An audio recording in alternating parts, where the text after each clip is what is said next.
ดีเมธีจันทีจันทวังโสสุพันธวงศ์ได้ดำรงตำแหน่งที่ปรึกษาข้ององค์การทรงเทรวัตรลาวฝรั่งเศสและเป็นผู้นำทางจิตวิญญาณและเป็นเจ้าอาวาสได้หลายวัดเช่นวัดเวรุวนารามเมืองมุสีเซนซอก2วัดเวรุวนารามเมืองวิลิเยเรเบน3วัดลาพุทธวิหารเมืองรูเบน4วัดอุพารามเมืองโซเรล5วัดเสียงทองเมืองมงเปรีเย6วัดพุทธสามัคคีเมืองฮอกโดนอกจากนั้นยังมีส่วนร่วมในการก่อสร้างวัดอยู่ประเทศออสเตรเลียและสหรัฐอเมริกาและวัดเกิดของท่านก็คือวัดน้ำงามมณฑบาพระมงคลบาลที่ท่านได้ไปบูรณะปฏิสังขรณ์ซิมอันเป็นการส่งเสริมและการเผยแผ่พุทธศาสนาสร้างเทรวาสให้ได้ไปทั่วโลกก่อนหน้านี้สมเด็จได้พำนักอยู่ที่วัดเมืองวิลิเยเรเบนก่อนและต่อมา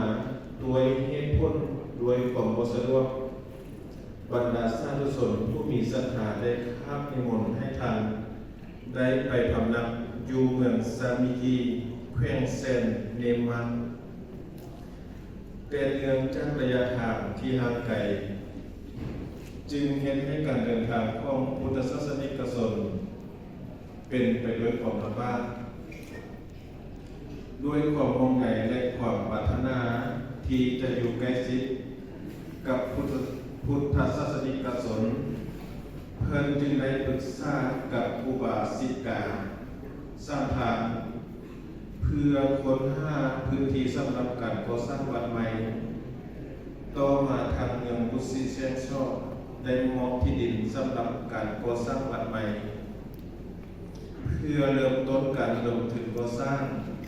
อุบาสิกาดังสร้างทานได้ดำเนินการข้อหับการสนับสนุนจาก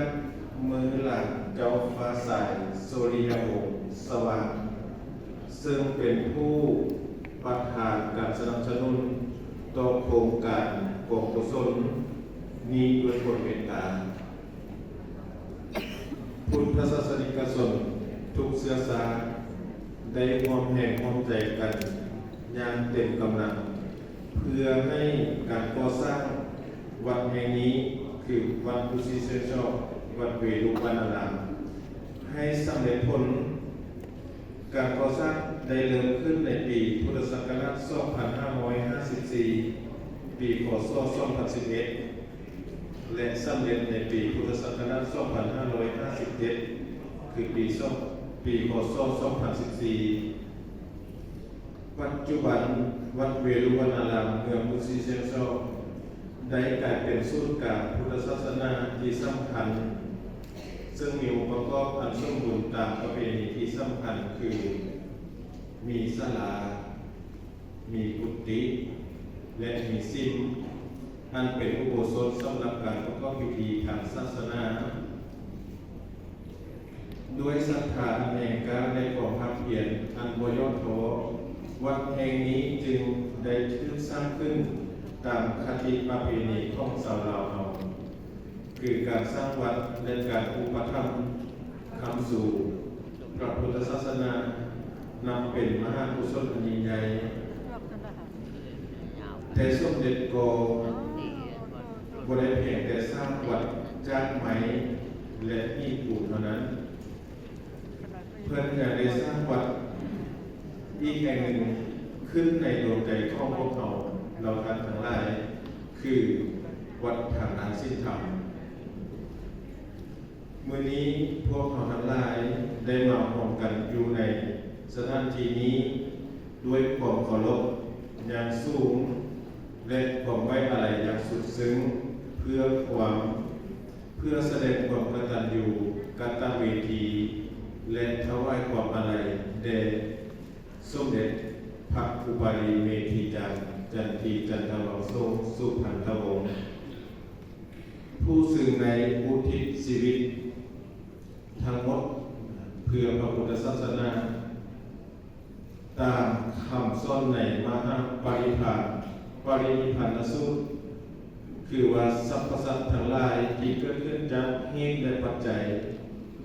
ล้วนบ่เที่ยงอันมีอนิจจังทุกขังและอนัตตาแม้ว่าพวกเราจะรู้สึกดีในสัจธรรมในข้อนี้แต่ในมื้อนี้หัวใจของพวกเราทั้งหลายยังเต็มไปด้วยความโศกเศร้าและความรู้สึกสะท้านใจต่อการจากไปของพระเถระผู้ยิ่งใหญ่คือสมเด็จพระอุบาลีเมธีจันทร์